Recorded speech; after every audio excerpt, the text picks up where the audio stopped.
And I think you foretold the future, and I was not yet at a place where the ending of this song had resonated yet. And I'm hearing it now almost a year later. Wow. And the ending of the song feels totally different than it did then. What's the difference? I think when I first heard the song, I was like, I want to be able to put on those sparkly Converse. I want to be able to go and dance because I want to. And I was still going to dance, in quotes, because I felt like I needed to. I needed to go make somebody else smile, or that's what I was supposed to do, and that's what the moment called for. I think now I am dancing because I need to for myself, and I want to for myself. Right. So there's some prescient something in how that ended and the different times I've heard it. That was Rosie Wolkind discussing the song Here I Am, which I wrote after being inspired by Psalm 30 and a conversation with Rosie.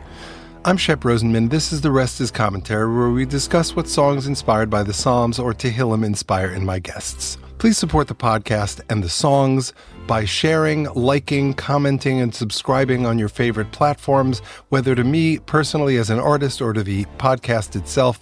You have no idea how much it helps. Rosie is an LA native living in New York City and occasionally in Montana. An avid hobby maxer, she's often knitting a sweater or at a pottery studio, or if it's sunny, she's biking or running somewhere beautiful, or she's baking or skiing. She also works. After a stint at LinkedIn, she now works at an early-stage startup. Most important to Rosie and to me, she's a longtime student, fan, family friend, and friend of mine. And most important to me, she is chosen family, and I'm incredibly proud of the human she is. Rosie and I will be talking about her dad and my dear friend Ivan Wolkind, whose yahrzeit, the anniversary of his date of death, is coming up on April 18th and 19th, 2026. Rosie and I discuss navigating and processing grief and memory, the role of mentorship, the importance of community, fear and polarization, choosing joy, the impact of grief on empathy, and so much more. And it's all connected to Ivan, a.k.a. Yitzchak ben Avraham. May his memory continue to be a blessing. This episode is dedicated to him. May his neshama have an aliyah. May it lift up his spirit. Let's start off by listening to Here I Am, which Danielle Nadelson did an amazing job singing.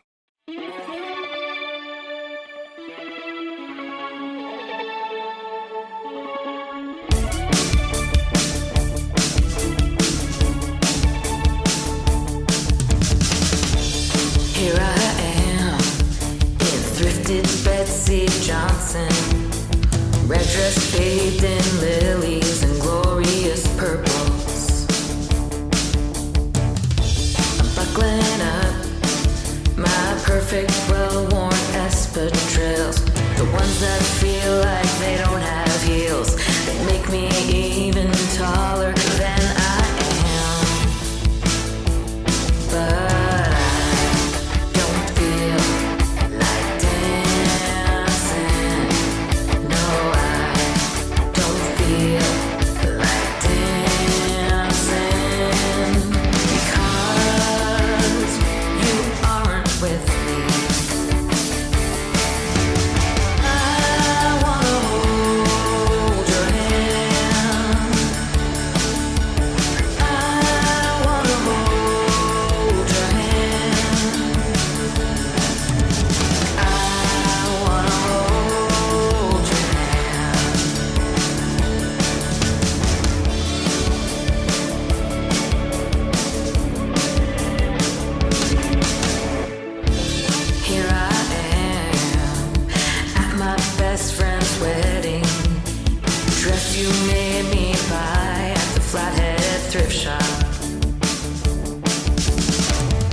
dance floor and make your best friend smile.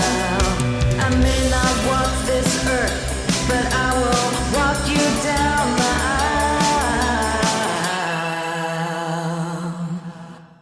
aisle. Here I am in thrifted Betsy Johnson, red dress bathed in lilies and glorious purples. I'm lacing up my glittered Converse without heels. Make me happier than I think I feel. The ones that have me dancing like a whirlwind. Yes, now I feel like dancing.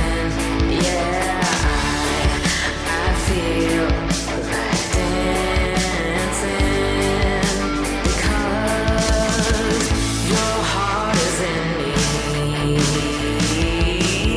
I wanna hold your hand, put your arms around my shoulder. I wanna hold your hand every day till I get older. I wanna hold your hand every day till I get older. I wanna hold your hand, place your arms around my shoulder. I wanna hold your hand every day till I get older. I wanna hold your hand, place your arms around my shoulder every day till I get older.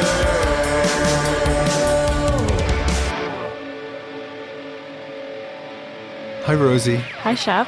Thank you so much for being here. I was inspired to write a song based on this chapter and a variety of other inputs, the most important one being your dad. But it's from a story about you, which we'll talk about. But so my question is, in the same way that I was inspired to write the song, what did the song inspire in you? It's something I heard about a very long time ago. And just to describe it, it's about when they were building humanoid robots, they found that the slightest difference in what the humanoid robot would do and what a human would do made it seem so unhuman-like. And so the extra second or the lack of blinking made it impossible for people to think like, oh, this is actually a human. And it's something I talk a lot about in grief, where like a moment will feel almost normal, but there's a lack of something, and the uncanny valley of normalcy post-grief has made it really hard to exist in real life.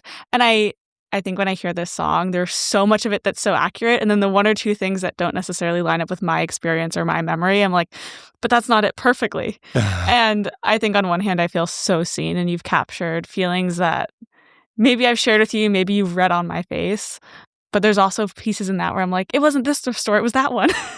Or like, this one I actually borrowed.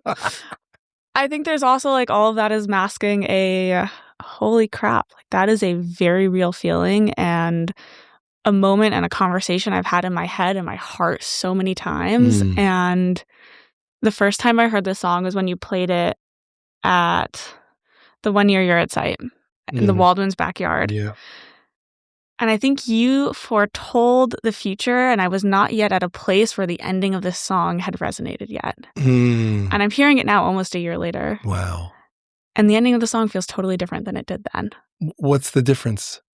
I think when I first heard the song, I was like, I want to be able to put on those sparkly Converse. I want to be able to go and dance because I want to. And I was still going to dance, in quotes, because I felt like I needed to. I needed to go make somebody else smile, or that's what I was supposed to do, and that's what the moment called for. I think now I am dancing because I need to for myself, and I want to for myself. Right. So there's some prescient something in how that ended and the different times I've heard it. Okay, so you were telling me that you feel differently today, but for the context, I don't know if you remember this, but for the context of whoever's listening to this, which I imagine is going to be more people than usual since I'm going to dedicate this episode to your dad, and it's in honor of his yurt site. Do you remember that moment? Do you remember this wedding that sparked this? There's a lot I don't remember. Mm-hmm. I think the first 4 to 6 months after he died is the time where I have the most memory gaps in my life. Sure. And there's some very distinct things that I remember. This wedding was one because I was 45 minutes late and my dad was going to kill me. And I didn't think we were going to make it to this wedding. Like, I wanted to be there so badly. And I didn't think that, like, physically, emotionally, we were going to be able to get there and show up the way that we wanted to. Well, let's, for context, Yes. when you said that your dad is going to kill you, it's because your dad was the guy who arrived 15 minutes early or more for everything. If you're not 15 minutes early, you're 10 minutes late. Right. Yeah. So that's why he was going to kill you, because Yes. it's a wedding. It's a wedding. I was a bridesmaid. We're supposed to be there for photos. I was deeply late. Turns out, like, everything was running late, so it was fine. It was not a big deal at all. But I showed up absolutely panicked. Me and my mom had to get different rides. I hadn't, like, yeah. Right. Even if everyone understood that the timekeeper was gone, it's still a lot of pressure, right? What if you miss walking down the aisle? What if you miss instructions? I understand that. Okay. So you remember that wedding. Yes. And do you remember talking to me about how you didn't want to dance? No. You know, I tried to process this with you. And basically my advice was go for a walk and talk to your dad and see what he might say. And then the next thing I knew, you're out on the dance floor. So that, and you know, I'm like, as a songwriter, I can show you my phone. I have a million little notes. One of them was this story that made its way into this songwriting challenge, which was a Taylor Swift songwriting challenge that I did with Shanna in a Dress. And if my memory serves me correctly, it's write a song in the voice of someone who is not your gender and not your age. So like I just listed a whole bunch of people, and as I'm going through the people, like I hit your name, I was like, oh. Right. So like that. Yeah. And now my first thought was, well, she's in grief. I'm in grief. That's really easy. Not that grief is easy, but it's easy for me to put myself in her voice. Mm-hmm. But I had just, like, the first one of that challenge was a real downer. And the second one was also a downer. I was like, oh, I just don't want to write something that's just a downer. And then I remembered this story. I'm so glad you told me that story. It rings some bells. Mm-hmm. I wish I remembered the moment more. It's a feeling I remember very distinctly, and feeling that at that wedding of, I'm so grateful to be at my Jan Waldman's wedding. Like, this is a moment, we've known each other since we were little kids. There's friendship, and then there's, like, knowing someone on a deep emotional level. And I was so happy to be there, and I could not believe that I was sitting at a wedding where I was supposed to dance and be part of the joy, because it felt so incongruous with what I was feeling. And I don't remember this conversation, but it does not surprise me that our conversation then allowed me to get onto the dance floor. Well, in full fairness, the result of our conversation was go talk to your dad, right? Right, but that's very Shep advice. I wasn't going to go do that. Got it. I couldn't have gone to do that on my own. Do you still talk to your dad? Yeah. Yeah, me too, by the way. Most of my anger was about him abandoning you guys, but like there was a sliver about abandoning us. It ruined our plan to retire in Oxnard. Now, maybe not, but the idea was retire in Oxnard with your parents, not just your mom. Now, we would still do that, but it opens up different conversations, you know? But today, when it comes up, there are specific prompts. It's like I'll see or hear something, I'll listen to ska music, and I'll think of your father. He's all over our various Aura frames. So, Aura is not a sponsor of this podcast. No one is. But like whenever he's up there, I say, hey, man, how you doing? I do the same thing with Kim when she comes up. My parents, but more the two of them, you know, because they've been gone for shorter periods of time. And like my parents died a lifetime ago. You know, you were 24 at the time, 22? I should know this. I was 23. 23. So that's much, much younger than I was when my mom died. My mom was 79, so I was 39. That's 16 years. Those 16 years are a big gap. Yeah. Do you still find yourself that you need grief processing? One of the things that determined our grief, or that framed our grief, was the shock. There was no, this is coming, this is normal. So I think for a very long time, it was just, this is reality and we're running through it because days are moving by and there are decisions that need to be made. Mm-hmm. And for me personally, I think it took 6 to 7 months before I even got past the shock. Mm-hmm. Where I was like, holy crap, this is now reality. And there is now grief that I have to process in this reality. So it took me a lot longer, I think, to get to grief. I mean, obviously I was drowning in grief, but I think what I was really drowning in was shock. Mm-hmm. And I've done a lot of processing. I think there are moments when it hits. Weddings being a big one of them. Mm-hmm. Specifically weddings, there's I think a very clear reason, which we can get back to. It connects to the song, actually. Mm-hmm. And there are a million small moments that throw grief back into my life in full picture. And it's someone making a comment, me picking up my phone, and my dad is still my number one favorites on my phone when I go to call someone. And it's I used to always switch back and forth when I call my mom, when I call my dad.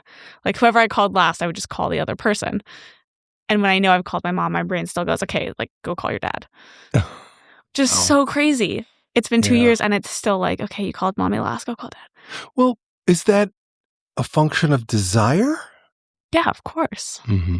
It's the bargaining piece, but I'd get everything to call my dad one time.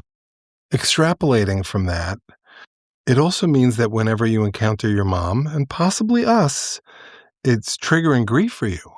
Well, I think there's loss that is contained. There's a teacher who is a teacher in a moment in time. And that grief is a grief about what that person gave you and what they could have given other people and those lessons. My dad was not a point in time. My dad was the type of dad that I called at least once every single day. Wow, that's amazing. He was the person that I discussed current events with. Mm-hmm. He was my career mentor. He's who I asked all of my career, not all of my, I think my parents were powerhouses together and their strengths actually very much overlapped. And they had their own realms, but all of this is not to say not my mom, but these are a lot of the things that I also went to my dad for. But call my dad after first dates. Me and my dad were unbelievably close. And I think our brains worked in a sometimes scary, deeply similar way. And of course I miss that. That permeates into everything that you do. That's every decision I've made my entire life. I've made because I called my dad. What class should I take? What should I do about this situation? Do I go on a second date? Those are questions, those are thought processes that I've had a second brain to process that with, and a second brain that knows me, loves me unconditionally, and is also wired basically in the exact same way. And so everything is grief. Wow. What's your experience like in New York right now? I don't need to know how you voted, but were you among the people who were crazed at the thought of Mamdani, or among the people who were well, let's wait and see? Neither. I was in the group that very practical. There's a limit to what a mayor can do. Yeah, in New York especially. Rhetoric is really important. And I'm not one to diminish the power of words and institutionalized words and people in power with strong words can have. I think that the Jewish community's reaction to Mamdani reflected a lot more their insecurities about everything going on and their inability to come to terms with that panic and their inability to stack up all these pieces of information and reality into a cohesive story that they feel good about. And I think everybody was panicking about that and thought, okay, let's all fight against Mamdani as a way to externalize our feelings about what we think the future should be. I thought it was completely overblown, and there was a real fear, and that real fear got completely buried by some very loud voices and deep pockets that probably did more harm than good to the Jewish community in the long term. Yeah. In New York. Yeah, no, I understand. I mean, look, as someone who is not Nogea B'Davar, I'm not, I'm interested because I grew up there and I have a bajillion friends and family members there. But you compare Mamdani and Trump can actually do things. Mamdani, they both have that blowhardy nature. They just have different politics about it. And remains to be seen what his ultimate impact is in New York, beyond the fact that there are people leaving already. Some of them because of the Jewish stuff, some of them because of the financial positions. And so it remains like, if everybody who has money actually leaves, or 50% or even 30% of them leave, he's not going to be able to accomplish anything. And I think it's going to what? be closer to 2%. Yeah, that's what I think too. Your Trump and Mamdani piece, I got into a big discussion with a very close family friend who I admire and respect deeply. We're on very different sides of the political spectrum, and we're talking about Trump and tariffs. And what I essentially said was, Trump and Mamdani are different faces of the same coin. It's the horseshoe theory of everything, where they have taken economic issues and made them social issues, and have determined that when it comes to this case and this social issue, different rules apply. And they use rhetoric and they use anger to move things forward. And I don't know if politics will ever get back there, but that's not the world that I want to live in. Yeah. I want to live in a world where we can look at fact. I want to live in a world where we can look at like economic theory and in practice and understand what the best thing is for the most amount of people and make that happen. And it's the same with anti-Semitism. It's the same with Democrats and Republicans. And if you're on the right or on the left, I think so much of the anger and so much of the polarization is a result of fear. And if I am sitting on the right and I believe that my ability to support my family and raise my kids and have their kids raise their kids in the way that I was raised is completely at threat because people who have ideals that are so different from mine will never respect the way that I was raised and the way I want my grandchildren to be raised, then you're going to do everything you can to keep that from happening. Right. And if you're sitting on the right and you believe that the world is falling apart and that we are screaming into a void and nobody is hearing the reality, and that everything that we have built upon is rotten and corrupting at the seams, and you need to make a difference, then that fear is going to make you do things and believe things that if you were thinking more rationally, you might have approached it differently. And I think everyone is feeling a fear of their way of life and what they want their life to look like and what they want their grandkids' lives to look like. Right. And they think that the other side is the biggest threat to that. And so everyone is reacting from fear. And I think that is a very dangerous place to be. When you are backed into a corner, you're going to be the worst version of yourself. And all of this rhetoric is convincing people that they're backed into a corner. Right. Trump, Mamdani in the same way. How much of that is your dad's philosophy? I miss him so much.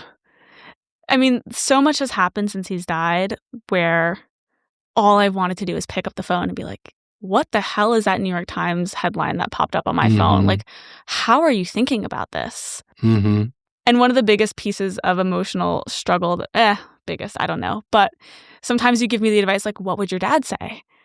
And I turn around and I'm like, I don't know. That's why I would call him. Like, sometimes I have an idea of what he would tell me, but so often, and I think the reason that I respected him so much, but also why he was successful at everything, is that he was a brilliant thinker and he could synthesize a lot of information, and his foundational logic and critical thinking and compassion made it so that he would always say something that surprised me, especially when it was politics, especially when it was news. I was nothing but a parrot of all of my dad's beliefs because I've never heard anyone say better things more consistently. And so to not have him to understand all of this is really difficult. But do you still have an instinct of what he'll say about this or that? No. Interesting. Politics, no. Current events, no. Do you have a memory of some of his favorite thinkers that he would align with? Like, is he a Sam Harris guy, Bret Stephens? Like, who's his, you don't know? Or he's not any of those people? He wasn't any of those people. He didn't really have a teacher in that way. He was very much a synthesizer. Right. Can I add one thing? You can add whatever you like.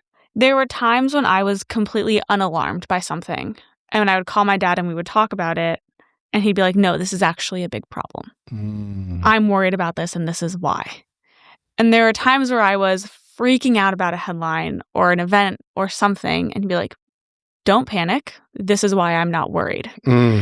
And that's the calibration that I've lost. Because I truly believe, especially when it comes to came to world news and Jewish security and anti-Semitism and just events, that his head was screwed on very straight.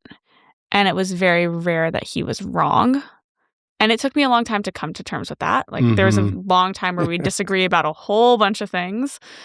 But I think at least since college, for the most part, he was very much on the nose about these types of things. Well, so first of all, as you said, he's a clear thinker. And not only did he synthesize the information that the rest of us got, but in his unique positions, first at Brandeis Bardeen and then at the Federation and then ultimately at Magen Am, he had access to information and, of course, the collateral pieces at Infragard.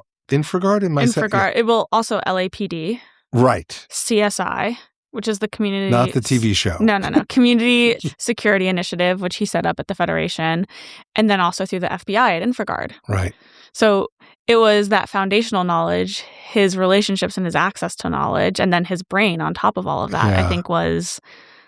And that's the piece where I always struggle, where people say, what would your dad say? It's like, I don't know. Well, but look, and I'm not advocating that you do this, but theoretically, you can call Maureen. Of course. Right. And say, I want to talk once a week about current events because I missed that piece of analysis that my dad, as an insider in the security arena, could give me. What do you think? And she will say yes. Right. But it doesn't have to be Maureen. It could be somebody else who is equally knowledgeable or differently knowledgeable. But it's also a way of kind of fixing your grief. Not that your dad can ever be replaced, but if that's an area where you powerfully feel his absence, that's also an area of grief that you need to work through. Are there other areas where you powerfully feel his absence? Yes, but before I get to that, I will say there's almost a martyrdom in grief. Say more. Processing through it means you're walking away from it a little bit. I don't think that's true, but I think there's moments where when you create and you acknowledge your new reality and you create a different reality than the reality that was before he died, or just like the shock of now he is dead, what do we do? And I think for a long time I sat there and I was like, I'm not looking for anything. I have lost something. And I can't go and replace what I have lost. And therefore, like, I am just going to be sitting in loss. So I think I'm still in the phases of acknowledging and identifying very clearly the pieces of my dad, which I have lost and can be replaced. And replaced not in a one-to-one replacement, augmented, supported. There's probably better words for it. But yes, I love that idea. And I think there are other places. Me and my dad had a very similar taste in music. I give him credit for introducing me to Noah Kahan in 2017, well before anybody else knew who he was and listened to him. We just did a challenge called Cool Kids, and Noah Kahan was one of the artists we studied. And after the podcast, I'll play you the song I wrote. That was, I think, one of his. He's great. I was supposed to come with you to one of the gigs, and one in Ventura. You guys saw him, or somewhere else? I can't even remember. I ended up not going to that one.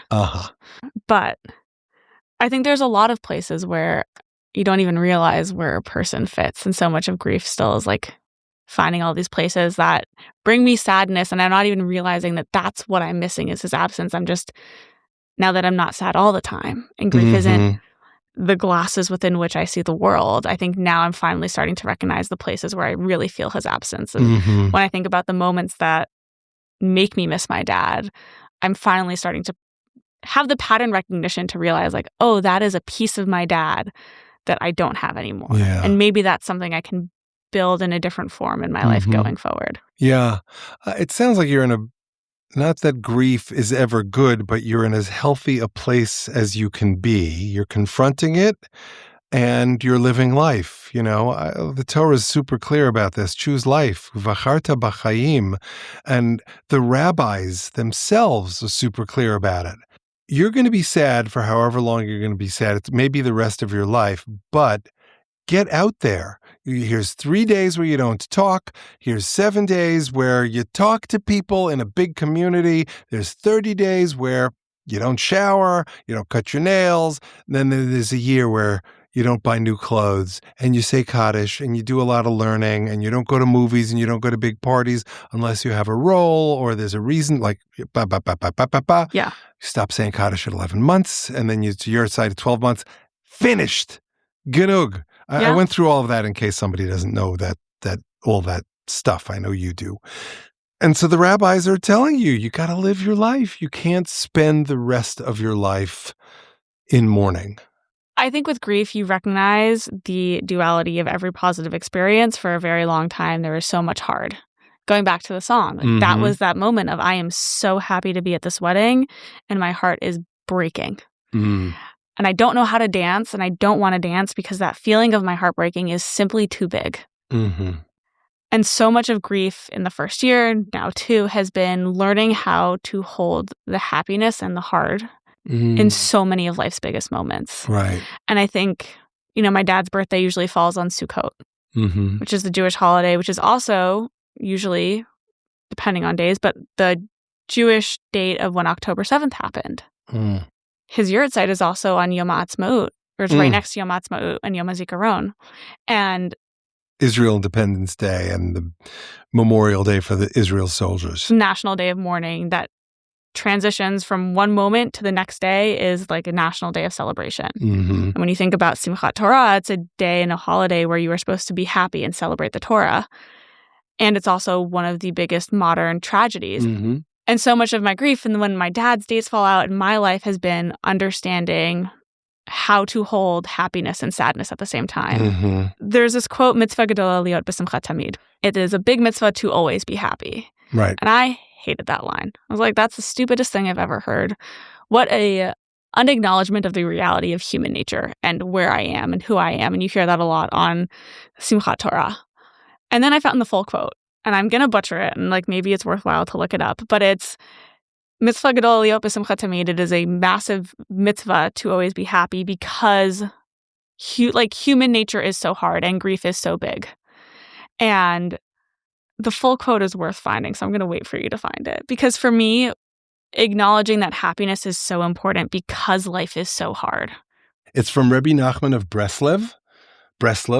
It's from Likutei Moharan, Part 2, Lesson 24. The Hebrew text is Mitzvah gedola lihiot besimcha tamid ulehitgaber laharchik ha'atzvut v'hamara shchora bechol kocho v'kol hacholat it's so small I can barely even read it here. Haba'in al ha'adam kulam ba'in rak mikilkul hasimcha. Here's the translation according to my buddy Claude. I'm, by the way, very offended that you looked for this on Claude. Are you? Yes. Why? You have Safaria right there. You know what? It's harder to find quotes on. Is what it? I usually do is I will ask where it is, and then I'll find it on Safaria, but it's much faster this way. It is a great mitzvah to always be happy and to make every effort to determinedly keep depression and gloom at bay with all one's strength. Okay, so far that's a good translation. All the illnesses that befall a person come only from a disruption of joy. Yeah, that's a great translation. And by the way, it's from Safaria. Okay, we're fine. There's also more to it as well. I think for me, there's an acknowledgement that life continues. When you think of the way that Judaism talks about grief and structures the way that you are supposed to mourn, like you laid out, there's the funeral, there's Shiva, which is 7 days, then you have 30 days of mourning, and then there's 11 months where you're actively acknowledging it, and then at the end of 12 months, your grief and your mourning period is up. And I think in that there is an acknowledgement, time continues on, and there needs to be a way for you to mark time, and there needs to be a path forward. And there is a martyrdom in grief. Yeah. There is, I am here and somebody else is not. I am here without this other person. How can that be? How can I be? How can this world continue? And I think for me, at least, learning how to hold both fully has allowed me to get to this place. Because when I am in the biggest moments of happiness is also when I am feeling my biggest moments of sadness. when you think about a wedding, like the moment when a dad, like right before the bedekin, and he gives his daughter a bracha, like every single time, that is the most beautiful part of a wedding. Okay. So the badekin is the ceremony where the bride is veiled. Essentially, it's the public way for the groom to say, you are mine, but it harks back to biblical tradition where Isaac veils Rebecca. And it's more complicated than that, but that's the gist of it. And bracha is blessing. And so at the weddings, before you have like the main ceremony where they are betrothed, the groom will come and put the veil on his soon-to-be bride, and everyone will give each other blessings. And the blessing that the dad usually gives the daughter is the same blessing that the father usually gives their children every Friday night. And in my family, that was a big moment of connection for me and my dad. Even after I left the house, every Friday, I'd get a FaceTime, I'd get my brach, regardless of where I was, whenever I was traveling, if I was on the ski slopes. I have amazing screenshots of me and my dad giving me my bracha in all crazy places in the world. I bet.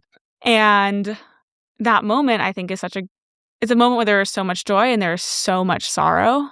And I have to be able to hold both. And I think that is how I've been able to move forward, is acknowledging that there is space for both, and that when one is big, it's okay that the other is also big. Mm-hmm. Yeah. My capacity for feeling has grown. It is not overtaken by one. Right. Well, so look, Rabbi Sharon Browse did a beautiful drush this weekend about the conflict in Iran, and she posits that we need to open our hearts to duality.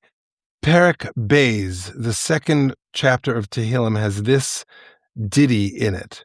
Ivdu es Hashem b'yira, serve God in awe or fear, vegilu bir'ada, and rejoice with trembling. And that, for me, that pasuk, that verse, is reflective of Jewish philosophy. It's not gilu, rejoice, and ra'adu, tremble. It's gilu bir'ada. It's rejoice in trembling. And that's a slightly different message than the one in the 30th chapter, which says, turn your mourning into dancing. Havachta mispedi lemacholi pitachta saki v'tazreni simcha. That's, I think, the relevant verse. You turned my lament into dancing. I use the word mourning. You undid my sackcloth and girded me with joy. So that's sequential. But really, the second chapter is a better reflection of what we're talking about.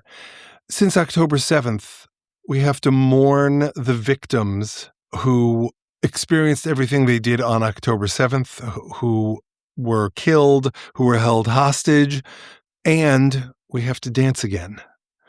Both of those things are true.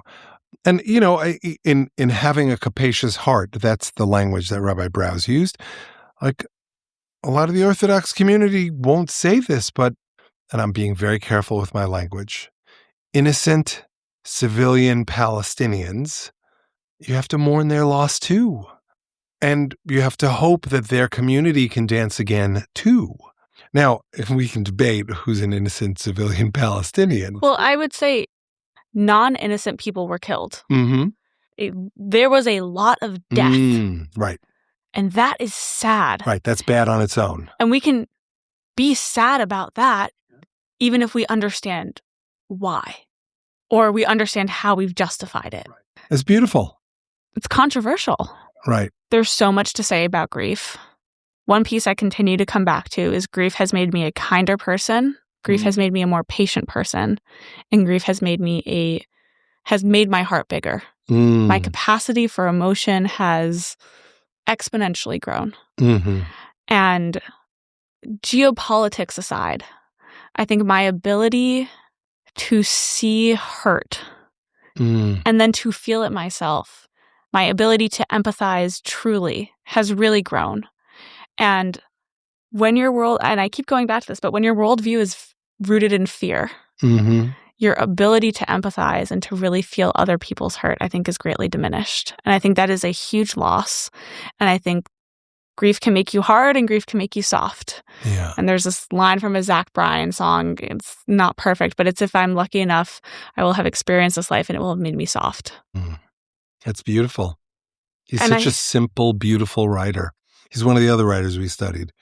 Love his music. My dad loved his music. I came back to LA after I'd moved to New York to come to one of Zach Bryan's shows with my dad. Wow. And it is one of my favorite memories with him. But I think the Simcha Gedola, the Rabbi Breslov quote, to me, that has always helped. And there's this other line of like, the reality of human nature is that it is hard.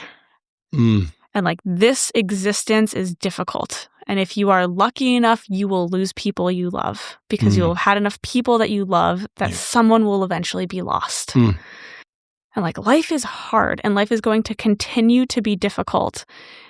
And this is also maybe controversial, but I think you get to choose if life makes you harder and life makes you soft. And there are people that have gone through harder things and have let themselves grow from it and soften because of it. And whenever I feel hard or angry, and I felt a lot of anger after my dad's death, at him, maybe God, at the world, at everybody. But I have made a conscious decision to let it make me soft. And to let it make me kind and to let it make me patient. What inspired that? It would be such a waste for my dad to be dead and for me to be angry all the time. Like, if I amount to nothing but angry and isolated and mad, like, you can't do anything from that feeling. You don't go anywhere. You're stuck. How much of that is nurture versus nature versus Rosie making a choice? Probably all three. Okay, fair enough. That's a cop-out answer, but no, but I'm sure it's true though. I think my parents have always modeled life is what it is, and like, you get to go do you get to make a decision now. My parents are not the type of parents that would let you sit and be upset about something for weeks on end. Like, okay, like, this sucks. Yes. What are you going to do about it? Yeah. And it's very empowering. Very empowering. And I think a life philosophy I've held on to even before grief is you have to choose joy. Joy will not choose you. Right. Life is hard. Like, there is sadness, there is difficulty. I have dealt with my own bouts of sadness and difficulty well before grief. And at a certain point, you decide, is this where and how you want to live? Or do you want something else? And that's not the case for everything. And I recognize that there is privilege in what I'm saying. But I do think for myself, I wake up every day and I choose to be happy. Right. I want to push back on the privilege piece. I think it's good to recognize the spaces you're privileged in. But I know people who, despite their awful, awful, awful, awful circumstances, who make the same choice for joy. So it's not about privilege. Privilege is maybe the wrong word. I don't say this as if everyone should just turn around and choose joy and life is great. Yeah. I think it is work. I think it is a philosophy. I think it is the way I will play music nearly every single morning when I wake up. Right. I don't wake up happy. I wake up choosing to be happy. Yeah. And I wake up committing to myself that I will do the things I need to be happy. Right. And that is like, I will miss my train because I will stop and take photos of pretty clouds. And I am going to find a song that puts me in a good mood and I'm going to listen to it in the morning. And I'm going to make my coffee the way that I like it with extra creamer, even though it's going to kill me one day and Shep hates it. Because Shep loves it. Sherry hates it. But I think choosing joy, choosing to see the good it's almost like a meditation practice. Yeah. And not almost. It is a meditation practice. It's deep mindfulness. And it is not something that's come naturally to me. It's something that I think I've worked on for a very long time. I think it's something I was working on before my dad died. And once he died, it was like, do I abandon that? Or do I still believe in that? And do I think that's enough to get me through? Yeah. And I don't know if I even chose it, but I think that so much, and this is hard to say, but so much good happened after he died. There are so many moments of happiness and joy and things that have happened because he died that would not have happened otherwise. Yeah. And I'm grateful for those things, even if I would never choose for them to happen, but they have happened. And I'm so grateful for those. There are moments during Shiva that are some unbelievably beautiful moments of joy that like I will forever hold with so much love and happiness, even though it was during the worst week of my life. Sure. Our family meetings every night Yeah. and family for everyone is like 30 people, friends, cousins, this person's friend. Like we had so many decisions that we needed to make in such a short amount of time. And everyone just showed up and helped us make those decisions. Everyone made everything happen. Like I can choose to sit there and just be angry that he is dead, but I am furious that my dad is gone. And I am so grateful that everyone showed up for our extended family meetings. Yeah. Wow, that's so beautiful and so powerful. Tempted to end here, but is there anything else you want to talk about? First of all, what's your dad's Hebrew name? Yitzchak ben Avraham. Okay, so may Yitzchak ben Avraham's memory continue to be a blessing. May you all know comfort, even if you're comfortable much of the time. May you experience more comfort, not in the sense of, oh my God, thank you for the bonbons, but comfort as in good memories of your dad, things you recognize that you learned from him so that you can continue to choose joy. Thank you. I miss him every single day. And I think one of the things I've been thinking about recently is this deep belief that I know if my dad was still around for another week, month, year, the world would have been a better place for every week and month and year that he was here. I think that's what I'm aspiring to. Oh, that's beautiful. Well, I'm going to end with another bracha, which is, may you achieve the dream of making the world a better place, as Rosie defines it, in your dad's memory and honor, but in the shape and fashion that you determine because you've figured it out and you've chosen how to do it. Amen. Thank you. I love you very much. Thank you for doing this. Deeply grateful for you. Right back at you. Thanks so much for listening. Special thanks to Rosie for joining me, to Shanna in Address, and all the other song sprinters who gave feedback on the song, which was born in a Shanna in Address song sprint. You should definitely join one of these days.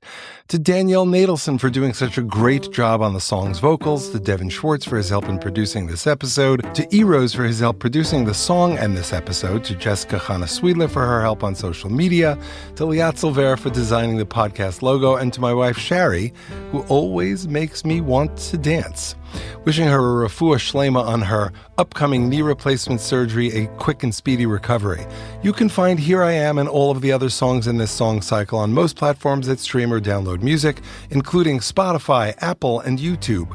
Now for the shameless self-promotion. It really does help if you share the episodes and songs, and if you like, comment, and subscribe to the podcast and to me personally as an artist on all of your favorite platforms.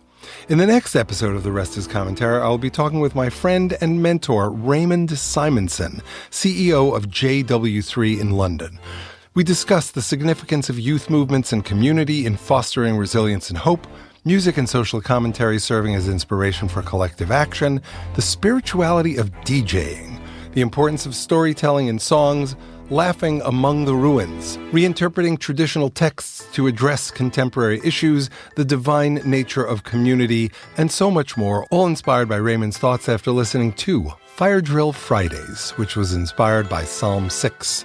Please join us.